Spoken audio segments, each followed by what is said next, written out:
JPMorgan CEO Jamie Dimon, the CEO of BlackRock Larry Fink, and Bridgewater Associates founder Ray Dalio all shared their views along with other titans of Wall Street this past week at the Future Investment Initiative in Saudi Arabia. They touched on everything from the Israeli-Hamas conflict and the pressures on commercial real estate, the tremendous effects of inflation, a rise in interest rates, fiscal and monetary policies, and the risk of recession. First up, Jamie Dimon, the billionaire bank executive, said it would be foolish to ignore the problems plaguing the world. He underscored how foreign conflicts have pushed up the prices of everything, including food and energy. It's fueled illegal immigration and raised the threat of starvation for many people affected in the world. Dimon also talked about the massive amounts of fiscal spending the U.S. and the rest of the world has embarked upon in the last few years and how it's increased dramatically the amount of government debt. I'm cautious, he said. I don't know what's going to happen.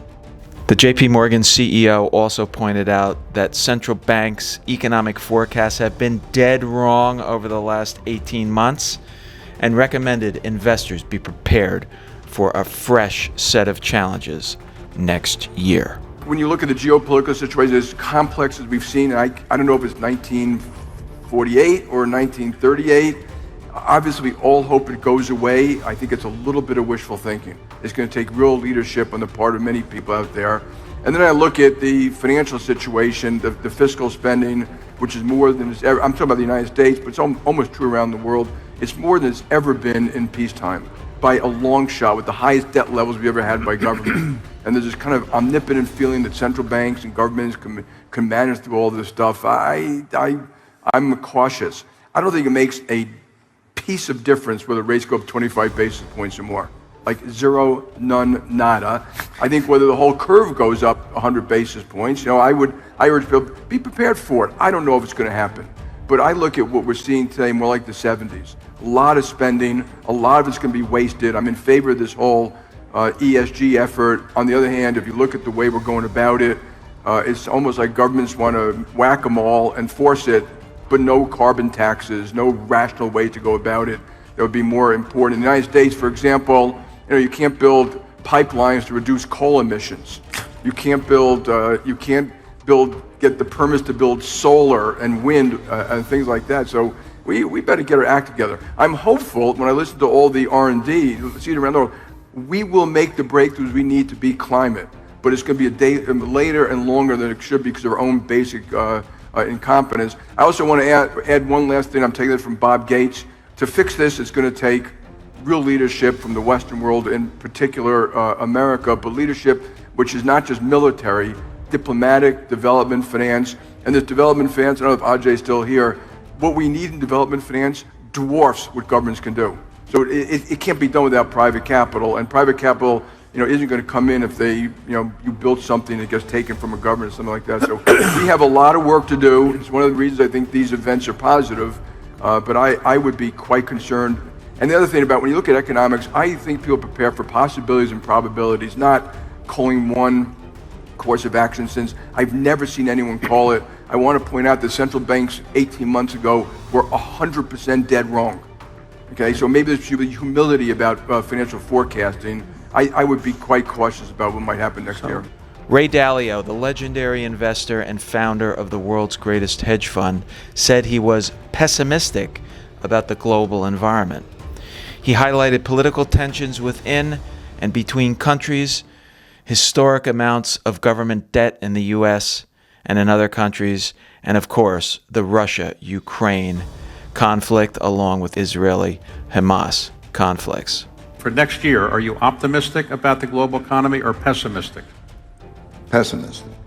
Pessimistic. Pessimistic about that. Look, you have a political, you have a monetary, you have a conflict type of environment.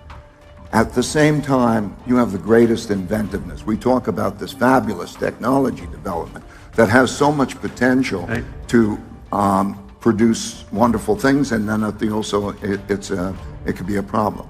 So if you take the time horizon, the monetary policies that we're going to see and so on will have greater effects on the world. And you look at the world gaps, so it's difficult to be optimistic on that. And I think that now the real issue, I think, is how we deal with each other.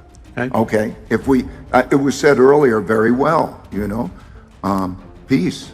If we can keep a peace, if we can have a healthy, competitive environment without having a war with each other, we will be in good shape. We will make adaptations. CEO of BlackRock Larry Fink, the head of the world's largest asset manager, predicted interest rates will rise further as he expects a slew of global trends, including populism and pushback against illegal immigration, to fuel inflation.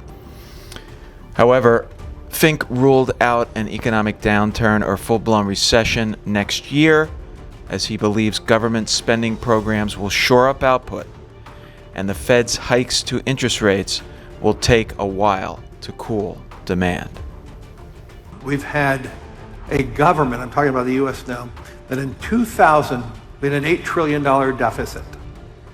And today we have a $33 trillion deficit. So the deficit's grown by more than $1 trillion each year over the last 23 years. That is highly inflationary. The balance sheet of the Federal Reserve is highly inflationary.